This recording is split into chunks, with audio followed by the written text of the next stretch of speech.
लोकसभा चुनाव के तारीखों के ऐलान के बाद मध्य प्रदेश के पूर्व मुख्यमंत्री और विदिशा सीट से भाजपा उम्मीदवार शिवराज सिंह चौहान ने कांग्रेस पर जमकर निशाना साधा है। उन्होंने कहा है कि कांग्रेस की दशा इतनी खराब है कि कांग्रेस की सर्वोच्च नेता सोनिया गांधी ने चुनाव लड़ने से इनकार कर दिया है। कांग्रेस के पास ना सेना बची है और ना सेनापति।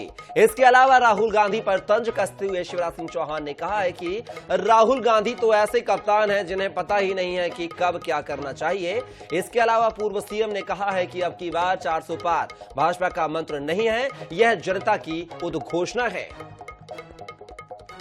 की बार 400 पार ये बीजेपी का मंत्र नहीं है, अब नारा नहीं है,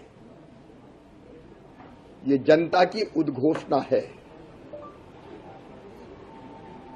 धारा 370 समाप्त करके जो काम बीजेपी ने किया है, इसलिए 370 सीट अकेली बीजेपी और एनडीए 400 के पार जाएगा। राहुल गांधी जी तो ऐसे कप्तान हैं जिनको ये पता ही नहीं कि कब क्या करना चाहिए।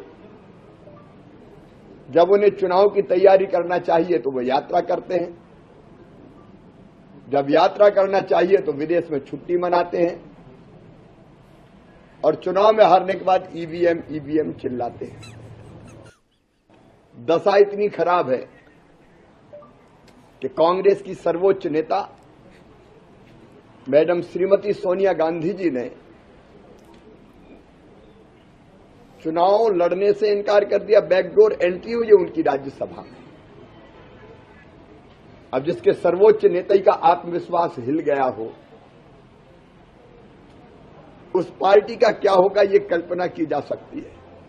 कांग्रेस ऐसा दल बन गई है कि जिसके पास ना तो अब सेना बची है ना सेनापति। तो और इस खबर पर हमारे साथ जो कांग्रेस के वरिष्ठ नेता के मिश्रा साहब जुड़ गए हैं। तो के मिश्रा साहब, आपने सुना यहां पर पूर्व सीएम शिवराज सिंह चौहान को, उन्होंने कहा है कि कांग्रेस के राहुल गांधी ऐसे सेनापति हैं जिनके पास ना सेना है ना उनको पता है कि क्या करना चाहिए ना और क्या नहीं करना चाहिए, यानी कि अनमेच्योर नेता यहां पर करार दिया है शिवराज सिंह चौहान ने। क्या कहेंगे शिवराज सिंह चौहान के बयान को लेकर मिश्रा साहब? बहुत तसल्ली से शिवराज सिंह जी को आपके माध्यम से सुन रहा था और मुझे शिवराज सिंह जी पर दया आ रही है। वो कह रहे कांग्रेस की हालत बहुत खराब है। मैं शिवराज सिंह जी, जिनका मैं बड़ा सम्मान करता हूं, हमारे मुख्यमंत्री रहे 18 सालों तक, हालांकि भले हटा दिए गए बेइज्जती से, उनको मैं बता दूं कि कांग्रेस की हालत शिवराज सिंह चौहान जी से बहुत बेहतर है। जो हालत आज उनकी है उससे वो कांग्रेस का कंपेयर कर ले, नंबर 1। नंबर 2, हमारे पास नेता भी है, नेतृत्व नीति भी है, नियत भी है।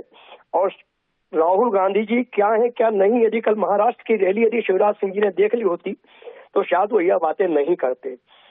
सोनिया गांधी जी ने स्वास्थ्य संबंधी कारणों से लेकर चुनाव न लड़ने का फैसला लिया है और उन्हें वे कह रहे हैं कि राज्यसभा से बैकडोर एंट्री उन्होंने की है। यदि राज्यसभा बैकडोर एंट्री है तो राज्यसभा का प्रस्ताव सरकार को ले आना चाहिए, बहुमत की राज्यसभा खत्म कर दी जाए। और नरेंद्र मोदी जी की तो 1/3 सरकार राज्यसभा के चुने हुए लोगों से ही चल रही है। तो भाजपा के नेता अहंकार में यह भूल चुके हैं कि लोकतांत्रिक शब्दावली क्या है, लोकतंत्र का सम्मान क्या है। अतिरेक अपमान सहकर भी जो अहंकार का शिवराज सिंह जी में आ रहा है वो उनके भविष्य के लिए खतरनाक संकेत है। लेकिन मिश्रा साहब, आखिर ये बयान शिवराज सिंह चौहान को क्यों देना पड़ा? वजह यह भी है क्योंकि अमेठी से रायबरेली से सोनिया गांधी, प्रियंका गांधी, राहुल गांधी ने चुनाव लड़ने से इनकार कर दिया है। तो आखिर क्या कुछ वजह मानी जाए?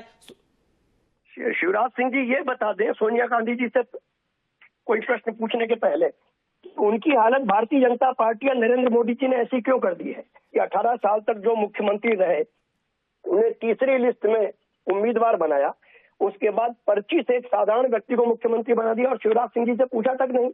तो वे अपनी दशा पर कुछ कहें तो अच्छा होगा, भारतीय जनता पार्टी के कार्यकर्ताओं का भी मनोबल बढ़ेगा और हम लोग भी जो कंफ्यूजन की स्थिति में हैं समझ जाएंगे कि उन्हें क्यों हटाया गया।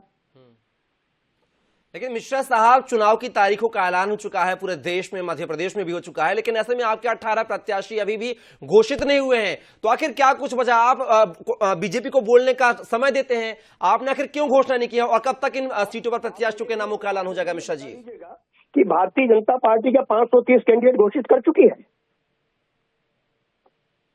24 घंटे भी नहीं हुए इलेक्शन कमीशन ने। लेकिन सर आपसे तो आगे है ना, आपकी पार्टी से तो आगे उन्होंने प्रत्याशियों के मतलब ज्यादा प्रत्याशी घोषित कर दिए हैं।